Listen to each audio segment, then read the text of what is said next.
Баршаңызға сәлем. Бүгін Аянаттың асханасында балалардың ең жиі сұрайтыны чипсы дайындайтын боламыз. Үй жағдайында артық зиянды қоспаларсыз өте дәмді болып шығады. Дәл қазір видео рецепті соңына дейін қарау үшін каналға тіркеліп, жанындағы қоңырауша белгісін басуды ұмытпаңыз. Әрине, дайын болған чипсыйдың түрі дүкендікіне ұқсамағанымен, дәмі тағы да қайталаймын, өте дәмді және ешқандай артық зиянды қоспасыз. Сонымен бастаймыз. Кәдімгі қарапайым картопты алып, барынша жұқалап тураймыз. Маған пышақпен жұқалап тураған ыңғайлы, сіздер басқа құралдың көмегімен турасаңыздар да болады. Барынша жұқалап туралған картопты салқын суға салып, жақсылап жуамыз, яғни мұздай салқын суда жуамыз. Артық крахмалын кетіреміз. Жуылған картопты 10 минутқа салқын суға салып қоямыз. Міне байқасаңыздар, біздің суымыз мөлдір таза болды, яғни артық крахмал кетті. Біздің картопымыз дайын.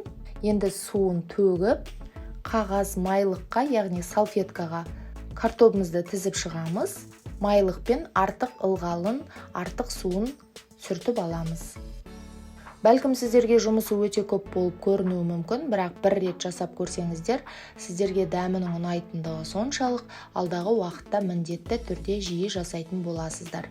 Негізі аса қиындығы жоқ, және тағы да қайталап айтам, артық қоспа қажет етпейді. Менде бар жоғы 4 орташа картоп, барлығын жуып, тазалап, артық ылғал суынан құрғатып алдым. Енді түбі қалың табаға майды құйып, картопымызды салып, қызартып қуырамыз. Аса қатты қызартып, күйдіріп қуырудың қажеті жоқ. Аз ғана сарғылтым түс болғанда аламыз. Қуырылған картопты пергамент қағазы төселген противеньге тізіп саламыз. Тұз сеппейміз. Өздеріңіз ұнататын дәмдеуіштерді себесіздер. Мен орегано, паприка және аздап кепкен нан ұнтағы, яғни сухари септім. Сухариді картоптың артық майын кетіру үшін, яғни қатты майлы болмауы үшін сухари септім. Дәмдеуіштерді сеуіп болғаннан кейін 200 градус қызып тұрған пешке 7-10 минутқа салып аламыз. Чипсы қытырлақ болып шығады. Ең соңынан тұз сеуіп жақсылап араластырамыз. Иісін айтсаңыздар шесі. Балаларға өте ұнады, қытырлақ және ешқандай зиянды қоспасыз.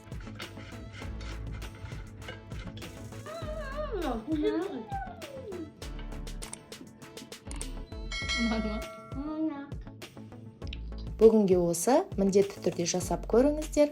Ас болсын, сіздермен болған Аянат.